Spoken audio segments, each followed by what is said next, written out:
Je vous remercie. La parole est à Monsieur Thomas Guessio pour le groupe Agir Ensemble.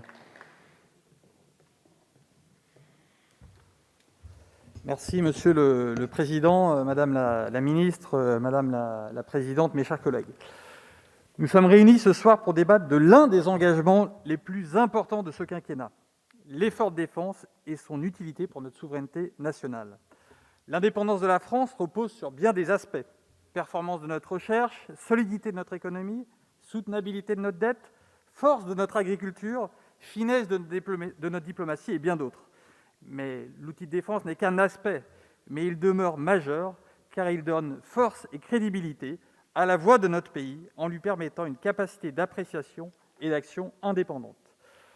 Avant de commencer, je souhaiterais bien entendu rendre hommage à la force de l'engagement de nos militaires. Leur dévouement nous honore autant qu'il nous oblige. Il nous oblige en particulier à sortir des postures et des certitudes, à oser l'audace, bref, à débattre. J'ai également une pensée pour Olivier Dubois, journaliste français dont nous avons appris ce jour la prise en otage par le GSIM au Mali.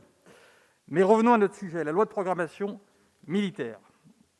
La crise sanitaire a montré qu'au XXIe siècle, la surprise stratégique existe toujours. Et lorsqu'elle frappe, il n'y a que deux solutions: être prêt et pouvoir encaisser le choc, ou ne pas l'être et subir en tentant de limiter au maximum les effets, ce qui est long et coûteux pour la nation.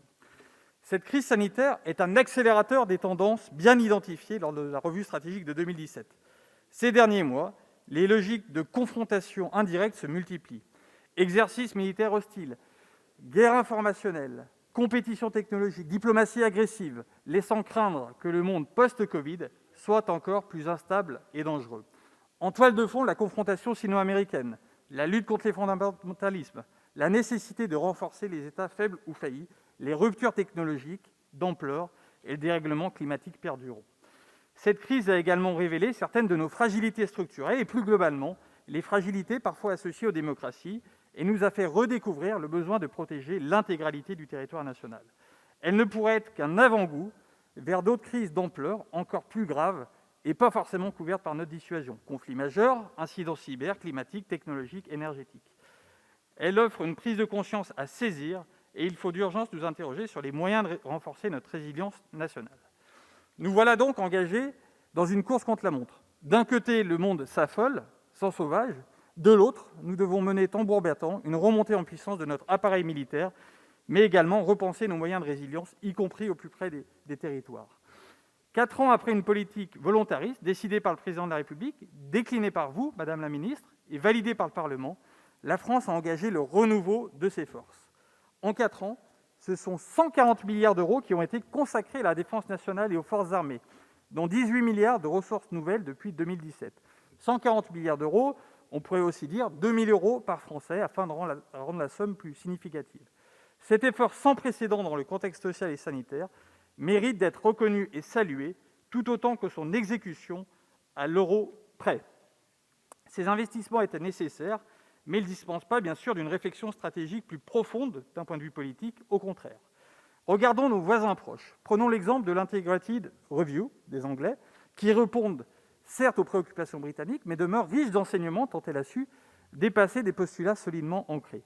Outre-Manche, nos alliés dépassent les logiques expéditionnaires conventionnelles et font le choix de réinvestir les Global Commons, lieu privilégié des actions grises, où règne la puissance désinhibée permise par une interaction forte entre le privé et le militaire. Nos points communs avec les Britanniques, mais aussi notre géographie différente, à la fois insulaire et continentale, nous imposent de challenger cette vision. J'aimerais donc terminer par quelques points d'effort en complément de ceux que vous avez annoncés hier devant notre commission, Madame la Ministre. Premièrement, réinterroger la capacité de notre pays à faire face à un choc dans le temps long. La création d'une fonction stratégique résilience, que nous appelons de nos voeux, est une excellente nouvelle. Nous souhaiterions avoir plus de précisions sur ce sujet, éventuellement être associés à sa définition plus précise. Deuxièmement, nous devons en permanence nous interroger sur la masse des moyens disponibles.